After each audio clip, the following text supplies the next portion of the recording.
Bonjour à tous. Aujourd'hui, on va parler encore une fois du manga Dragon Ball Super et plus particulièrement de Moro, l'antagoniste de l'arc actuel, le prisonnier de la patrouille galactique. Et on va voir ensemble pourquoi et comment Moro entre dans le panthéon des meilleurs antagonistes de Dragon Ball. Tout d'abord, Moro est un personnage possédant une histoire, ou un background, appelez ça comme vous voulez. Celui-ci montre que Moro a eu une très haute importance dans le développement de l'univers. Il a massacré et avalé des milliers de planètes à travers l'univers, ce qui rendra l'univers 7 très peu peuplé, puisqu'à l'heure actuelle il ne reste plus que 28 planètes abritant la vie.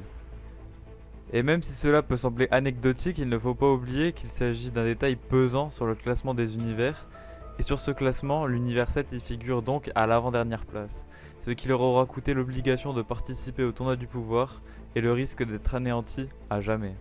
Mais ça ne s'arrête pas là, puisqu'étant donné que le combat contre Moro, il y a 10 millions d'années, aura nécessité que le Daikaioshin sacrifie son pouvoir divin pour sceller sa magie, ce dernier avait donc un malus lors de son combat contre Boo 5 millions d'années plus tard.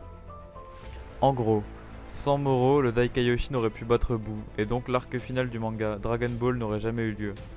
Mais sans l'arc Boo, l'arc du prisonnier de la patrouille galactique aurait pu ne jamais avoir lieu, puisque Merus ne serait pas venu sur Terre pour emmener Boo.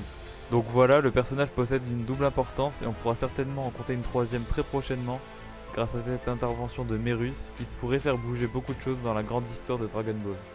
Le second point que je vais aborder, c'est ce que Moro représente pour les autres personnages.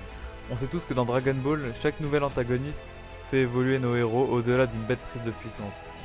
Piccolo Daimao a fait évoluer Goku au niveau de la maturité et du sérieux.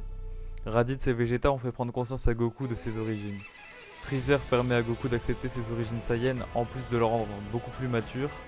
Cell fait ressortir en Goku l'aspect familial à travers Gohan, mais aussi Shishi, car on ne parle jamais d'elle, mais elle est certainement la raison la plus importante avec Gohan qui l'a poussé à se sacrifier. Et enfin Boo, qui a rendu Goku sage, ce qui le poussera à chercher une relève par le biais de Goten et Trunks, dans un premier temps, puis de Oob. Bon, j'ai extrêmement résumé parce que c'est pas le sujet de la vidéo, c'était juste pour que vous compreniez de quoi je veux parler. Moro pour le moment n'a pas eu encore de véritable impact sur l'évolution de Goku, à part l'avoir poussé à maîtriser l'Ultra Instinct, mais ça on s'en fout. Par contre, Moro a un impact sur l'évolution d'un autre personnage, et il s'agit bien sûr de Vegeta. Parce que cet arc c'est le sien, et pas celui de Goku. Ce conflit face à Moro développe le côté de la culpabilisation de Vegeta. On voit au travers de l'arc que le prince de Saiyan pense encore à ses méfaits de l'époque, et aimerait se racheter. C'est ce qu'il essaie de faire depuis l'arc Boo, mais il échoue sans cesse. Mais dans cet arc, je sens que c'est son moment. Personne d'autre que lui n'est mieux placé pour vaincre Moro, hormis peut-être Merus. Dans tous les cas, il ne faut pas que ce soit Goku qui vienne à bout de Moro, sauf si ça sert à un propos intéressant et que cela lui permet d'évoluer en tant qu'homme, et pas seulement en puissance brute. Mais bon, avec le Goku de DBS, j'y crois moyen. Le troisième point que je vais aborder est selon moi le plus important. Moro est menaçant. Oui, parce que c'est quand même le facteur le plus important pour un antagoniste, et même si ça peut paraître simple, ce n'est pas donné à tous les antagonistes. Je prends l'exemple de Sasuke. À l'époque où il était censé être un antagoniste, a-t-il déjà vraiment été menaçant? Parce qu'entre se lamenter sur sa vie de merde et dire qu'il va détruire Konoha pour au final ne rien faire, bah il a pas fait grand chose.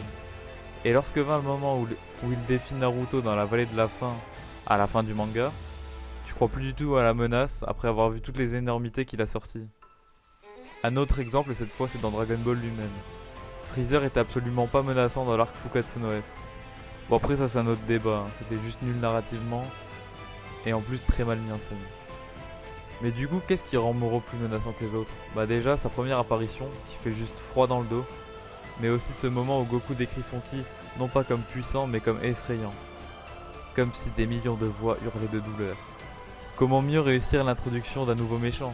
C'est impossible, le type est censé ne pas être si puissant que ça, et pourtant il arrive à effrayer Goku rien que par la noirceur de son énergie. Alors imaginez s'il devient plus fort que Goku. Ah, ah bah oui. Ah oui, c'est vrai. Pauvre Goku. Pauvre tout le monde en fait. On parlait de Sasuke qui ne faisait rien de ce qu'il prévoyait, bah Moro a dit qu'il s'échapperait de prison, il l'a fait. Il a dit qu'il utiliserait les Dragon Ball de Namek, il l'a fait. Il a dit qu'il absorberait Namek et ses habitants, il l'a fait aussi.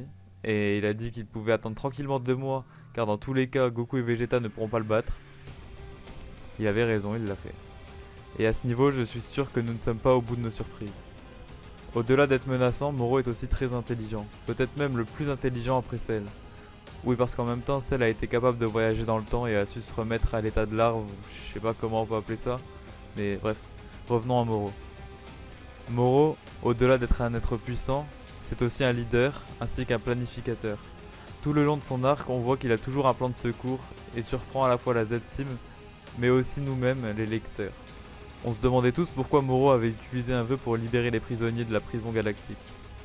Et qu'est-ce que cela lui rapporterait? Et bien maintenant on a la réponse avec les derniers chapitres. Moro avait construit un plan en béton pour être sûr de ne jamais perdre. Il a libéré les prisonniers à la fois pour que ceux-ci lui permettent de soumettre l'univers plus rapidement et de localiser les planètes à fortes influences au niveau de vie, mais surtout car il avait besoin de Seven Three qui constituait la clé de voûte de tout ce plan. Car aussi invincible Moro puisse paraître, si quelqu'un trouve le moyen de contrer sa magie, il ne serait plus assez puissant pour continuer à suivre son plan. En libérant Seven Three, cela lui aura permis de faire une copie de ses pouvoirs en lui, afin que si quelqu'un venait à lui enlever les siens, il puisse absorber Seven Three pour revenir à son niveau d'avant, et même bien au-delà. Et c'est exactement ce qui s'est passé contre Vegeta. D'ailleurs, ce n'était pas la première fois que Moro faisait preuve d'intelligence, il y avait aussi la fois sur Namek, où il faisait mine de se dévoiler à Vegeta pour que celui-ci utilise sa pleine puissance, en pensant à l'achever. Sauf que Moro avait été plus intelligent que Vegeta sur ce coup, car il cachait lui aussi son vrai pouvoir, qui est sa capacité d'absorption d'énergie. En forçant Vegeta à se battre à fond, il a pu profiter d'une très bonne quantité de ki pour pouvoir continuer le combat de manière confortable. On peut aussi parler de son intelligence lors des combats, car il a trouvé un moyen de neutraliser les prémices de l'Ultra Instinct en utilisant sa technique qui immobilise les membres de son adversaire. Un point beaucoup plus subjectif maintenant, le design du personnage. Pour être sincère, j'adore chaque design du personnage. Que ce soit le Moro encapuchonné en mode Dark Sidious, le Moro très vieux qui fait très démoniaque et qui est vraiment innovant, sa version un peu plus jeune qui contraste bien entre la précédente et la suivante, qui est la version jeune.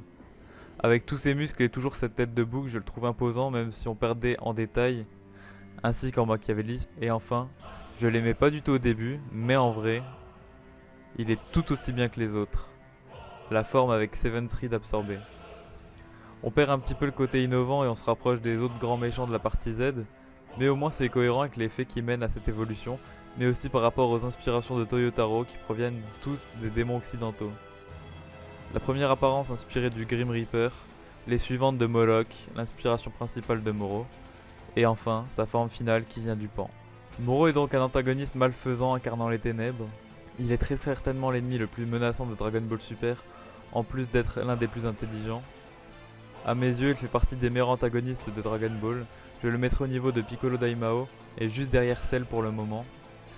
Concernant Freezer, je crois qu'on ne fera jamais mieux que lui de toute façon. Ce qu'il manquerait à Moro pour surpasser Cell et se rapprocher de Freezer, ce serait qu'il tue un personnage majeur. Pourquoi pas avoir plus d'informations sur ses origines, et surtout, une fin digne de lui, du calibre d'un Kamehame Père-Fils de l'arc Cell ou d'un Genki Dama de l'arc Blue. Sur ce, il est temps pour moi de rendre l'antenne. Je vous souhaite une bonne journée et une bonne semaine. N'hésitez pas à vous abonner pour plus de contenu et à liker et partager pour participer au référencement de la chaîne. Et moi, je vous dis au revoir.